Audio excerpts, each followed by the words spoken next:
Rethinking Heroes with Cary Harrison. With over 700 military veteran journalists worldwide, it's your Rethinking Heroes Flash Briefing. Stories from the front.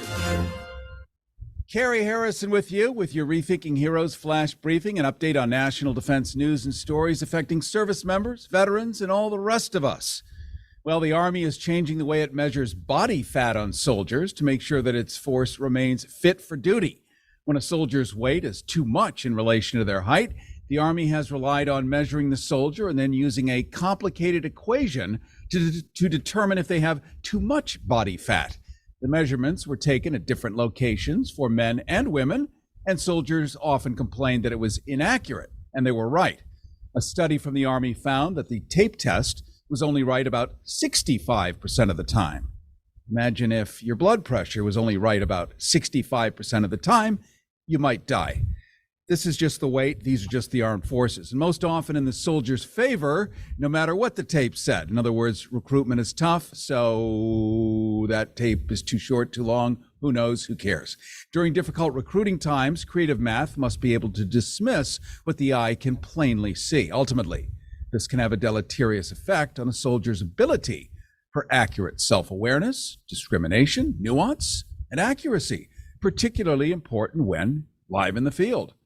Moving forward, the Army will measure soldiers only at one location, the navel, and then use a simplified calculation to determine body fat. For soldiers who fail and want to verify the tape test results, they can use a biometric scanner that has been approved by the Army. This may be the only nation where this is actually a problem. Most countries try to get their soldiers to gain weight, but uniquely, this is the first military force in all of human history where there are applicants that are somewhat interchangeable with passengers on a cruise ship. The Army will phase out the old tape test over the next year before doing away with it altogether, and these changes are in addition to one rolled out in March when the Army released the results of its study on body composition. Soldiers who score high enough on the Army's physical fitness test are exempt from meeting weight requirements, definitely an incentive to train harder. Service officials believe that with all three of these changes, the new tape test, allowing for biometric screenings and exempting high fitness scores, that they're going to be able to reduce that error rate down to zero. Practically speaking, the error isn't the measuring systems, but the culture that the Army is working assiduously to mathematically avoid taking head on. Decades ago, President John F. Kennedy pushed physical fitness for the entire population. And apart from too much smoking and drinking, people were generally in decent shape. But back then you had a fit president, which we also haven't seen in decades. However, it's important to get these measurements right because failing the body fat standards could hurt a soldier's career advancement or see them discharged from the Army. This is your Rethinking Heroes Flash Briefing. Now we turn to news that a soldier has pleaded guilty to charges that he attempted to help terrorists orchestrate an attack on his fellow soldiers. For more on that, we go to Rethinking Heroes' Rose Thayer. Rose.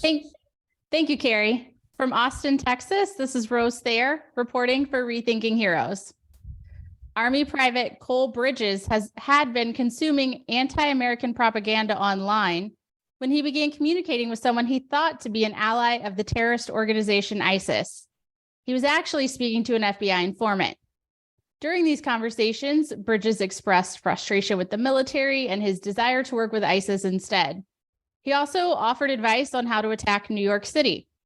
He pleaded guilty in a federal courtroom in New York and now faces a possible 20-year sentence for attempting to provide material support to ISIS and another 20 years for plotting to kill American military personnel. This news comes as a research report found that the most common link among Americans looking to commit a large violent attack is military service. Researchers with the National Consortium for the Study of Terrorism and Responses to Terrorism looked at thousands of suspects in attacks that were both thwarted by officials and carried out. Extremists with military backgrounds were nearly 2.5 times more likely to be classified as mass casualty offenders than those who never served. This study hits the Pentagon as officials struggle with how to root out extremists in the ranks. Defense Secretary Lloyd Austin has made this a top priority, especially after dozens of veterans and some active duty troops were found among the mob to storm the U.S. Capitol on January 6th in 2021. Now back to you, Cary, for an update on 22 American troops who were injured in a helicopter crash in Syria. Rethinking Heroes Rose Thayer. The news is a sad reminder that the U.S. still has troops combating extremism overseas, even though the wars in Iraq and Afghanistan have ended and the ones on our own soil are never properly evaluated. Well, a helicopter accident occurred in northeastern Syria, wounded 22 American troops, according to the military. The cause of the accident remains under investigation. However, no enemy fire was reported. 10 of the troops were moved out of the region to get medical care at a larger hospital. The crash involved a Chinook helicopter that had to make a hard landing as it tried to take off. About 900 U.S. service members are deployed to Syria, a country they've been working in since 2015. They advise and assist the Kurdish-led Syrian Democratic Forces in hopes to prevent a return of the terrorist group that we all remember known as ISIS. This is your Rethinking Heroes flash briefing. With climate change evident in every state, every wildfire, every flood, hurricane, modern tornado, in an ever-expanding exponential grip, Rethinking Heroes Rose Thayer has some positive news from the single largest consumer of gasoline in the world. Yeah, that's right, Cary. While the Defense Department is one of America's largest contributors to greenhouse gas emissions, it's also on the forefront in some locations for thinking green. The Washington Post reports that a Marine Corps base in Albany, Georgia, has become the first in the military to reach its net zero goal. It can now safely say that it only consumes as much renewable energy as it produces. To do this, power plants generate electricity from natural gas, which is captured from a nearby landfill and a paper factory. Solar panels warm water for its barracks, and air that is chilled underground cools warehouses and other facilities. The Albany base has been a test site for how other bases can use their own renewable resources to think outside of the box. For Rethinking Heroes, I'm Rose Thayer. Back to you, Cary. Special thanks to military reporter Rose Thayer for assembling your Rethinking Heroes flash briefing from Los Angeles and beyond. I'm Cary Harrison. Don't forget to subscribe and like to Rethinking Heroes wherever you get your podcasts, and follow and like us across all social media simply by looking for Rethinking Heroes.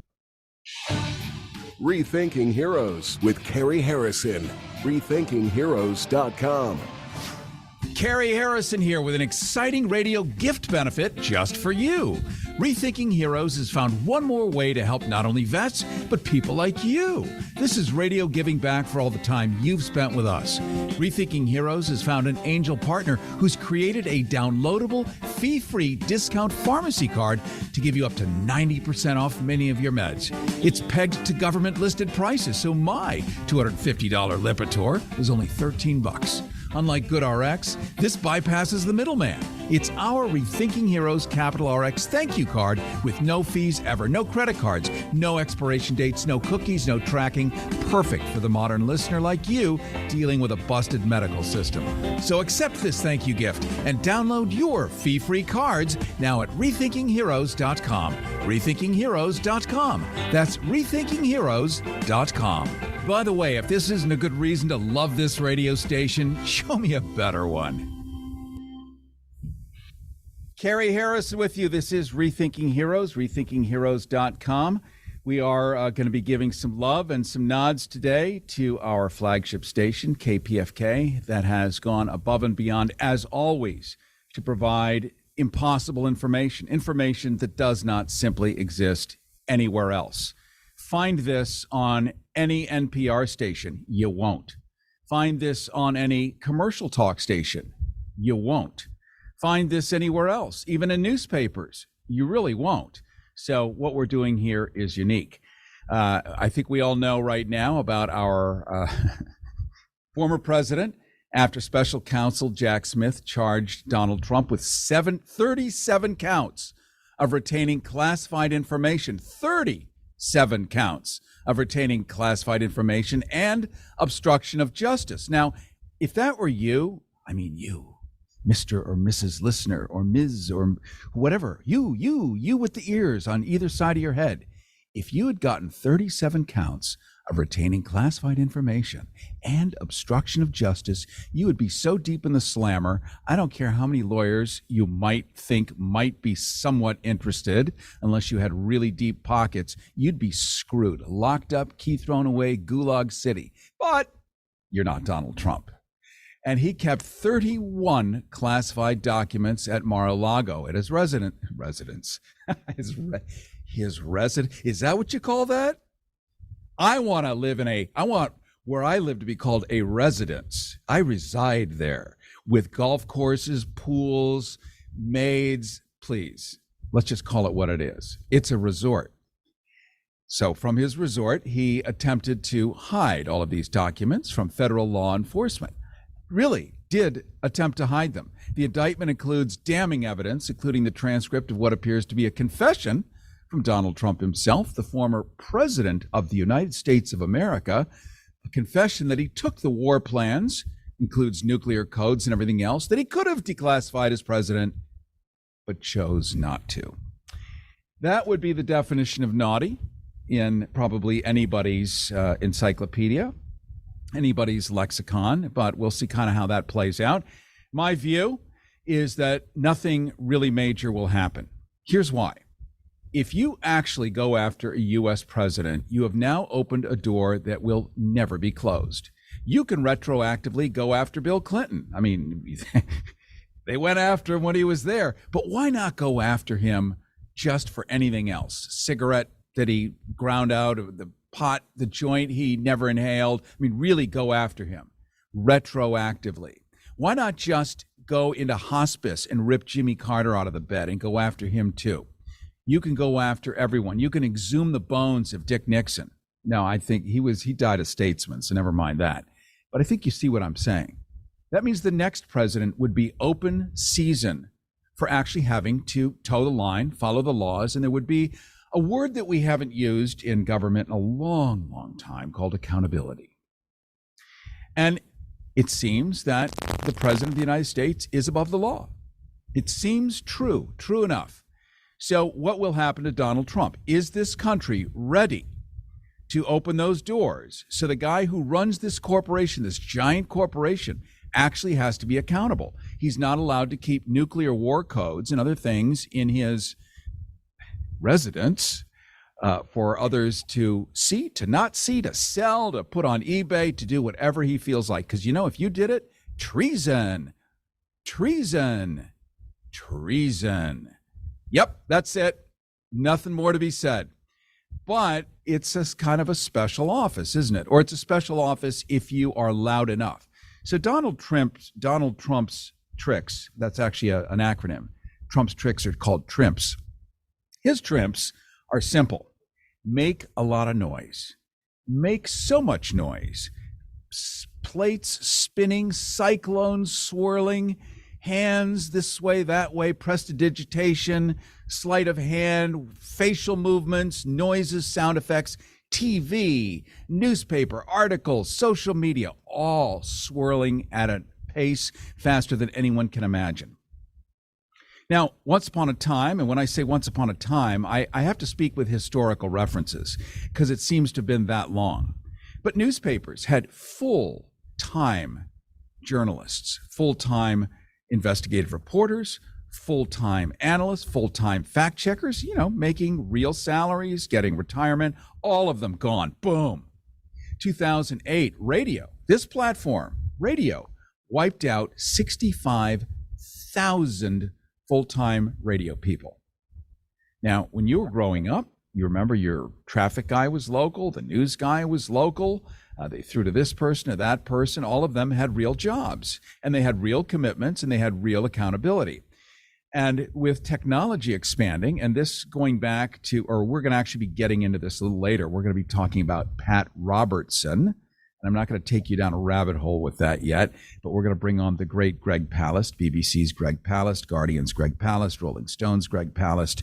And we're going to take a look at the latest in voting shenanigans. But really, what does this democracy mean, especially with a GOP such as it is, looking to change things as we know it, make the United States Ron DeSantis's wet dream.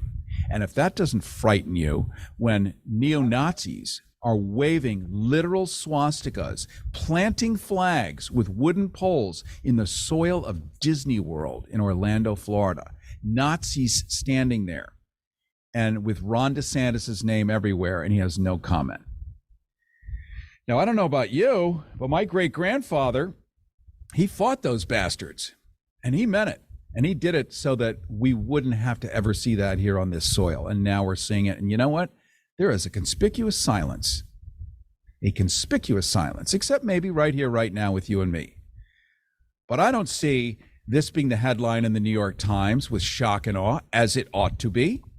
I don't see it anywhere else. It's like, well, so maybe there's an interesting way to think of this. Let me just reintroduce myself in case you're just joining us in your car right now. Cary Harrison with you. This is Rethinking Heroes, rethinkingheroes.com. We're taking a quick peek at the enormous volume of indictments against a former sitting president of the United States who will run for president still. There is nothing, and we're going to get back to DeSantis and Nazis. There is nothing in the Constitution that forbids a president from running if he's been arrested and has felonies. Like, he could do it. He could be indicted. There's nothing in the Constitution. So he will run again. And he may very well win again, as he was not meant to run before. But Greg Palast is going to explain how he actually pulled it off. And you're going to want to hear this because you need to know, you need to be able to read the tea leaves. Now, you may be a Trump fan. So how he's going to pull it off is going to be equally interesting to you. I'm generally agnostic in these things. I'm an independent. I have to be, given what I do, and which is actually what I am. I am independent. I make the best choice. Does the apple have a bruise on the side? Is there a shinier apple? I take the shinier apple. So I don't care, branding. Oh, but it's a Del Monte banana, or whoever made Dole. I'm only going to buy. No, I don't care. Forget that. It's which is the best banana. And unfortunately, the bunch is pretty unlovely at the moment.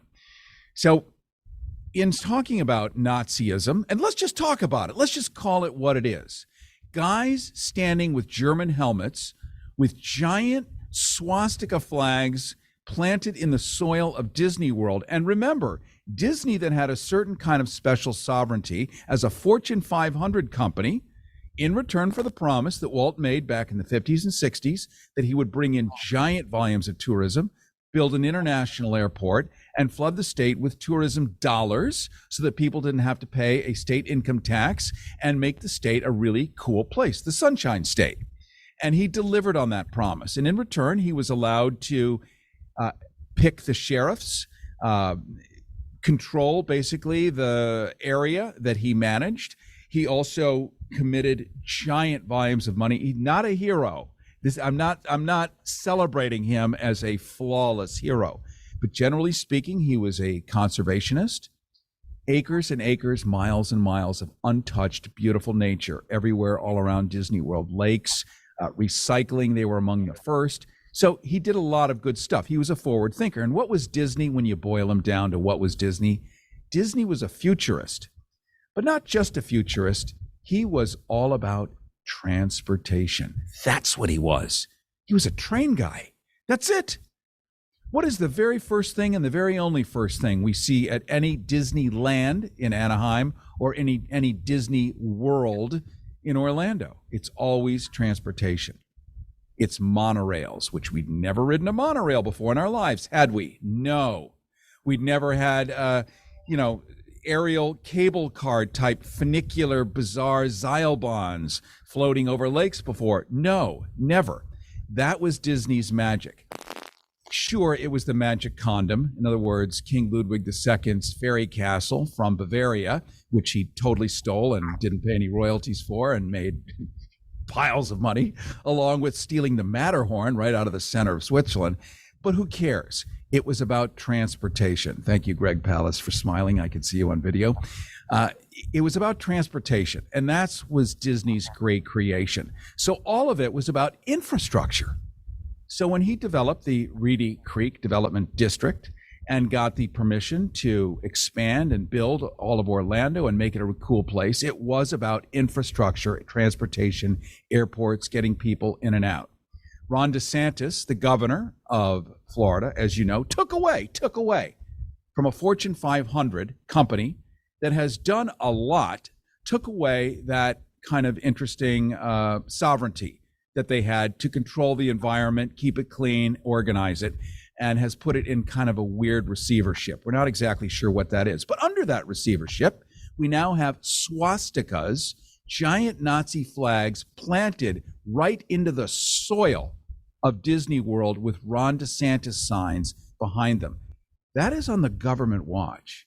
That's not like a civilian thing with a private company that has its own sovereignty. Trust me, they would have sent a guy dressed as a mouse out to kick those damn flags down. I've seen it happen before. They even sometimes don't let certain people in if they're icky, like super icky, because it pushes the other customers away. But if you don't really control that area anymore, it belongs to the government, and the government is planting Nazi flags, what would you say about that government? Well, all you have to do is watch the recent, I think was it the Tonys?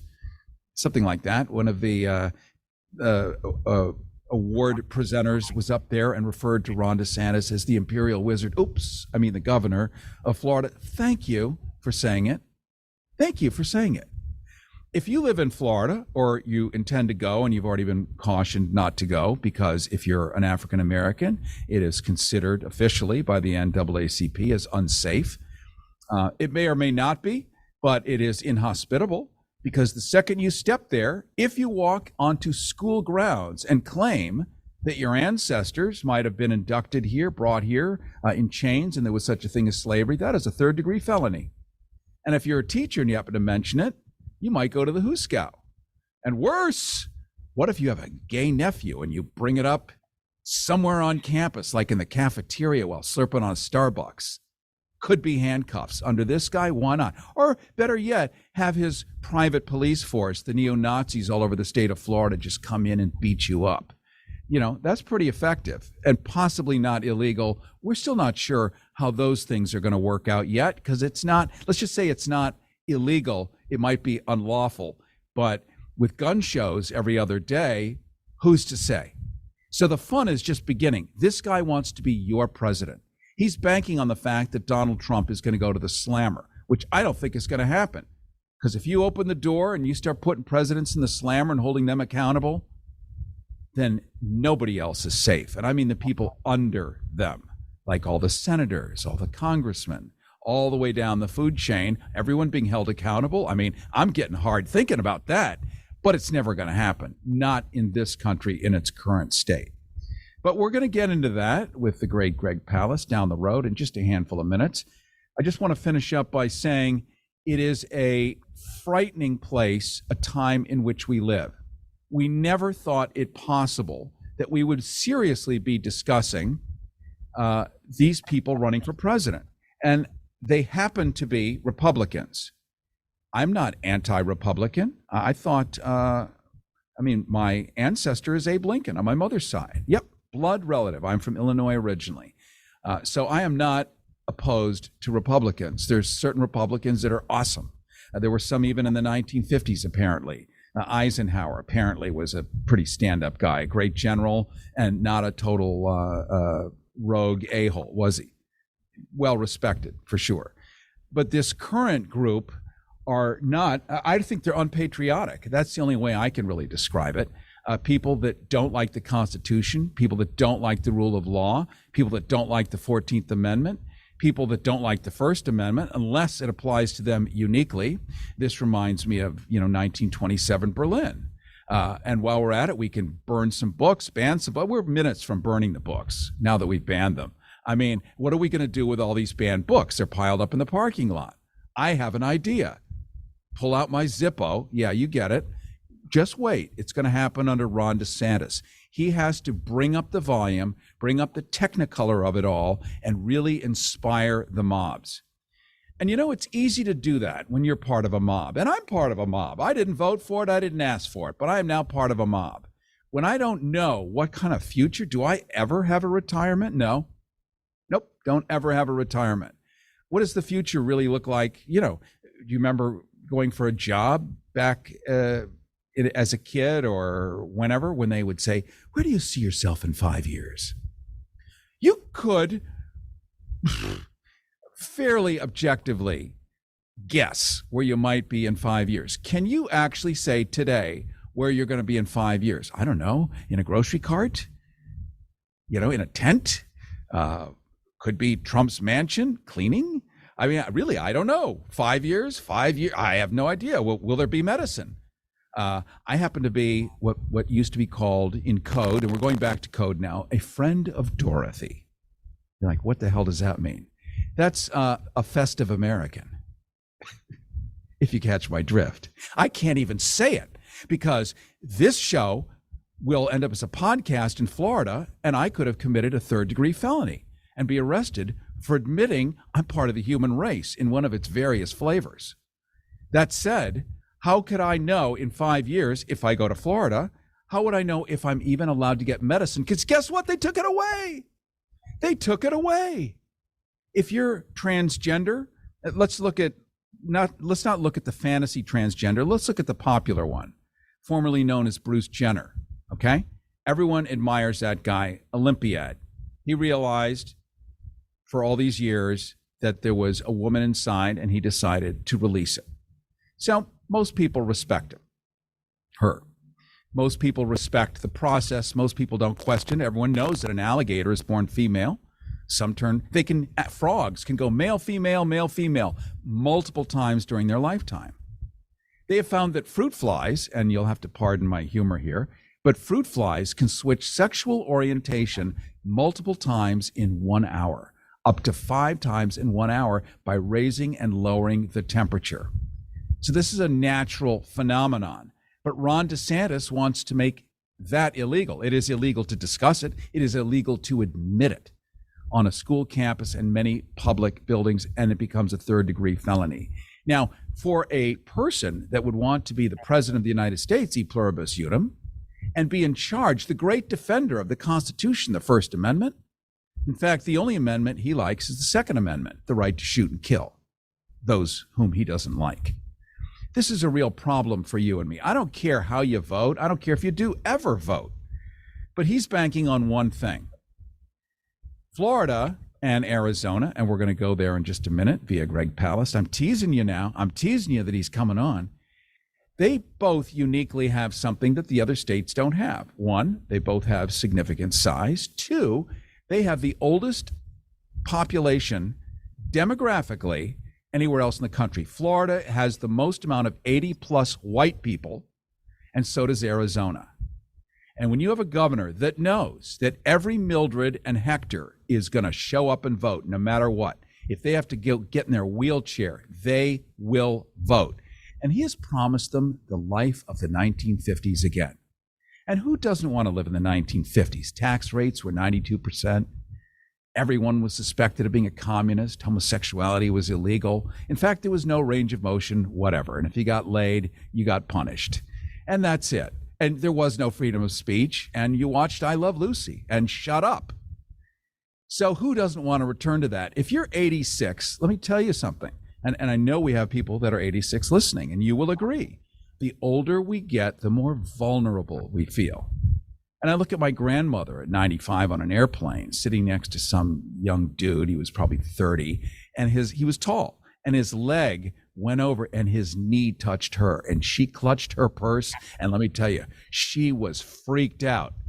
Not, somewhere in there, she knew it was just a tall guy whose knee flipped over. But at her age, she cannot defend herself.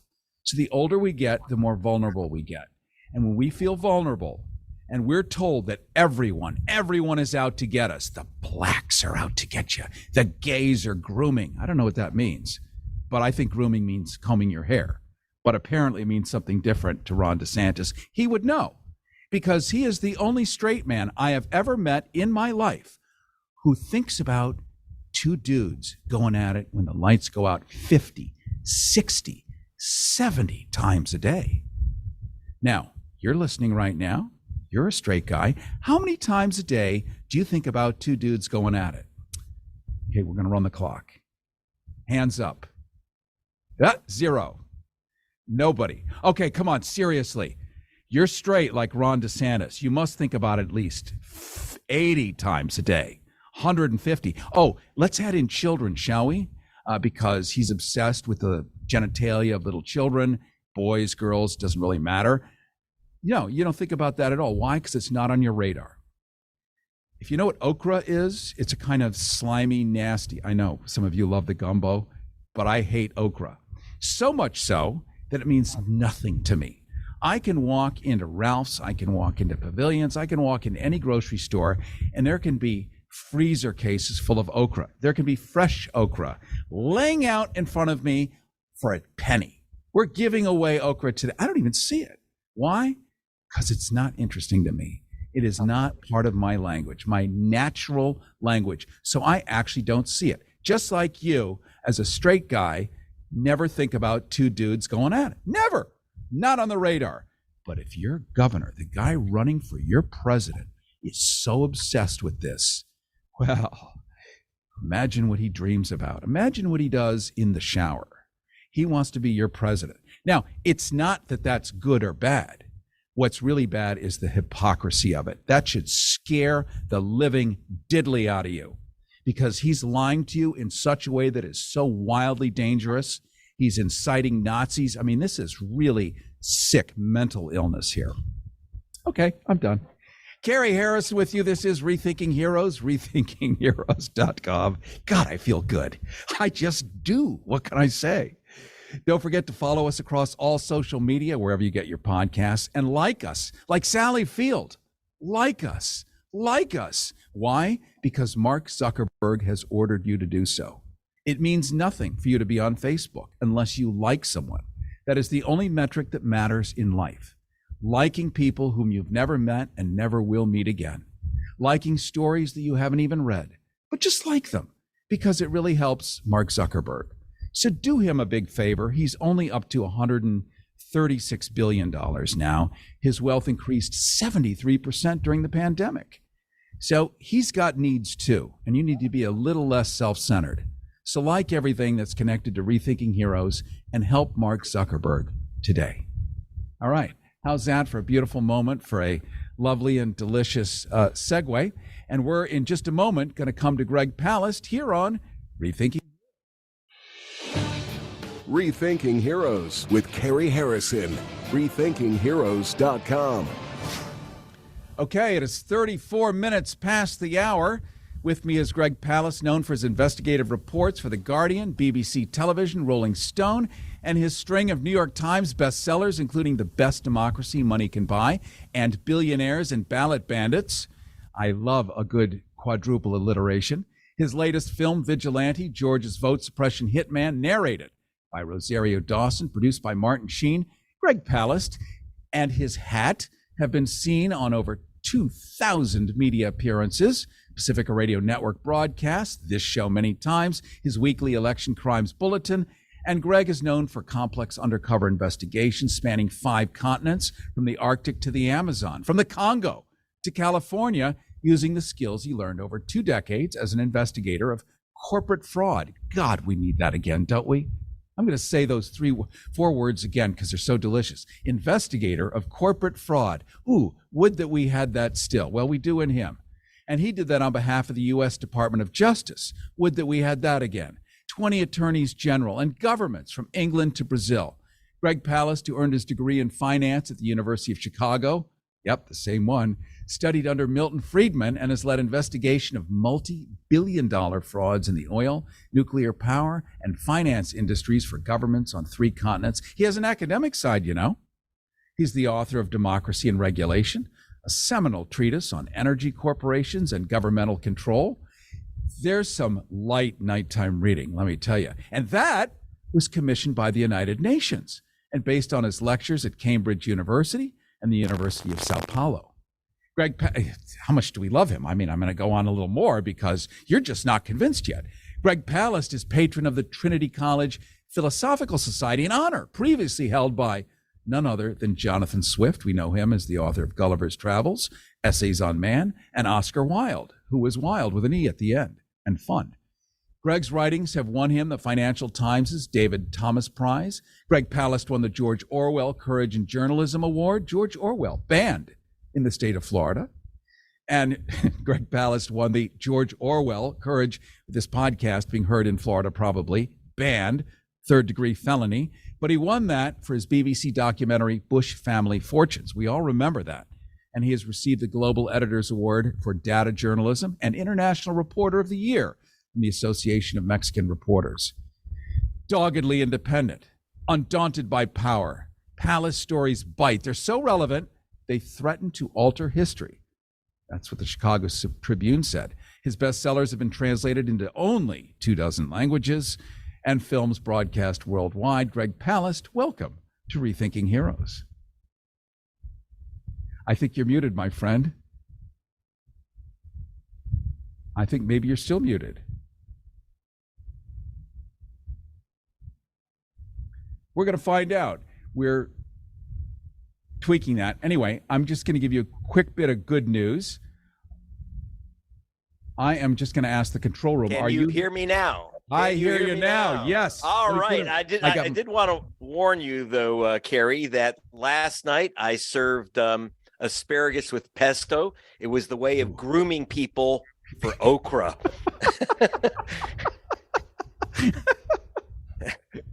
Well, the okra's coming. Now. We're slipping it in. So don't tell your governor. Don't tell Mr. DeSantis we are definitely okra grooming here in Hollywood. You know, these Hollywood people. You know, I think we're all starting to respect Hollywood people again, aren't we? I mean, yeah. You know, whoever thought we'd look to the Kardashians and say, "Save me." Yeah. Let's jump into something. Speaking of the UN, I'm just going to announce that I was just invited by UNESCO to MC World Peace Day in Switzerland for the UN coming up September 21st. So they said, "What do you think?" And I said, "Let me think about it." Yes.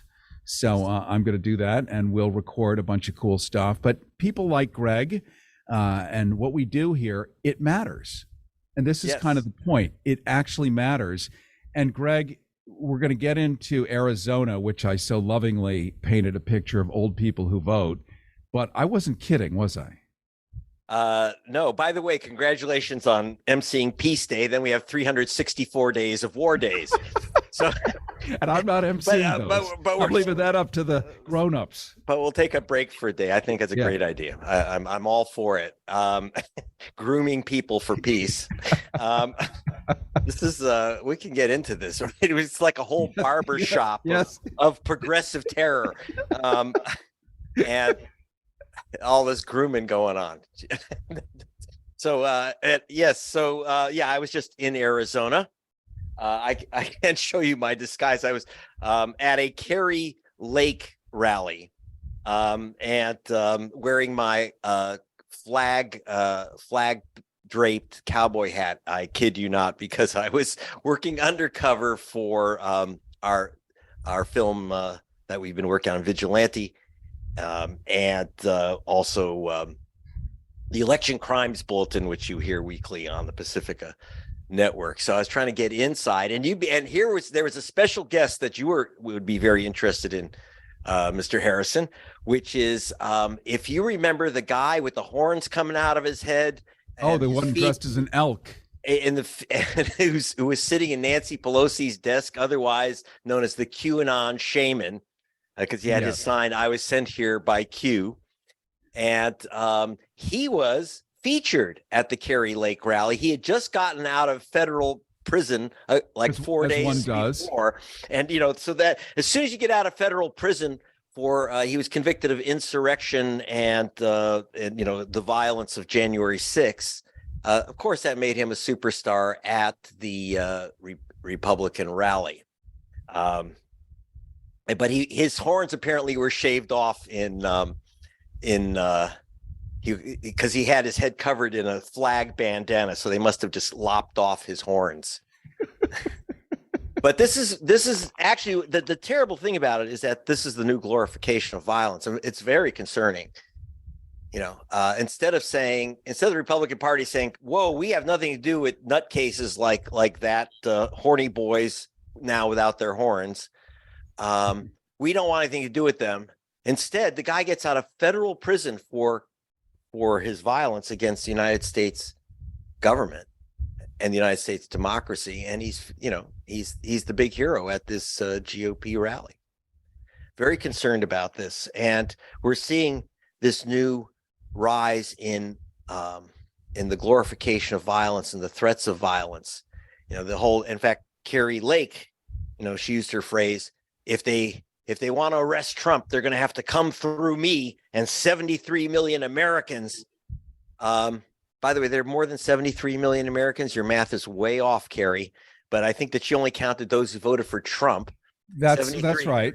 73 million Americans. And she said, and most of us are card-carrying members of the NRA.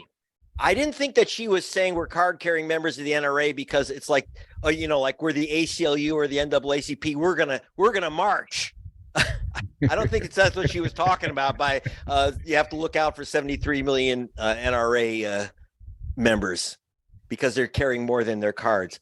The problem is Cary Lake going to start a now pogrom with guns against transgender people? I don't think so. But on the other hand, she's sending out a message, and they know that there's enough nutcases out there that the message gets across. And I'm very afraid of the coming violence. Let me ask you a quick question here, Greg Palast. You're one of the bravest people I have ever met. Do you find that punching a transgender person who can't defend themselves, is that a manly act in your? Well, if you get hit by Cary Lake, yes, it would be a very manly, very manly act. It's like, because I remember in school, back when we had them, the way that we used to remember them, that we were taught punch up, never down. Gentlemen, punch up. You punch up to that which is bigger than you, but you don't punch down to the weaker and the ones that can't defend. That's considered cowardly. And we're seeing politically, exactly as you point out, all of this is cowardly. They're all punching down to people who literally cannot protect or defend themselves. So fringe minority numbers, so incapable of having any kind of common voice or common power. And it is just the weakest, most cowardly act. But it's you put on horns, dress as an elk, and by God, you're a Viking. It's insane. Yeah, so it's cosplay, but the problem is when some of these, they're pretending. It's like Fantasy Island, except the problem is that there's a few people who are armed who aren't going to be playing, and this is a big problem. So I'm very concerned because also when I was in Arizona, I was speaking just before I got myself put on my cowboy flag hat and got into the Cary Lake rally.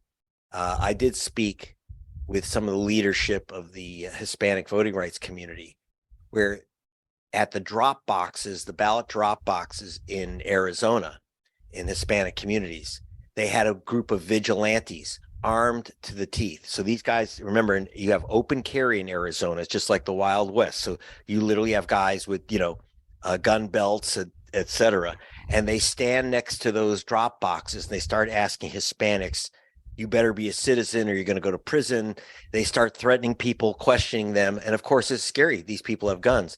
So they now have 7 flying squads of 50 safety workers. When there's a problem, they come to de-escalate. They don't come armed to add to the problem. They come to de-escalate the problem. Can you imagine you have to call a safety squad so you don't get shot when you're voting? This is what is this? Nicaragua? Yeah, Nicaragua or Russia or whatever. I mean, so what's happened is this is what we're afraid of, is this intimidation that I'm seeing, and I'm seeing it in Florida, in Arizona, Texas. In fact, I'm flying off to Texas today for our investigations, and this is one of the issues. We really are very getting concerned about this issue of violence as part of the electoral so-called process. Greg Palast, thank you so much for coming on. Very welcome. Cary Harrison with you. This is Rethinking Heroes. Rethinking Heroes with Cary Harrison. RethinkingHeroes.com.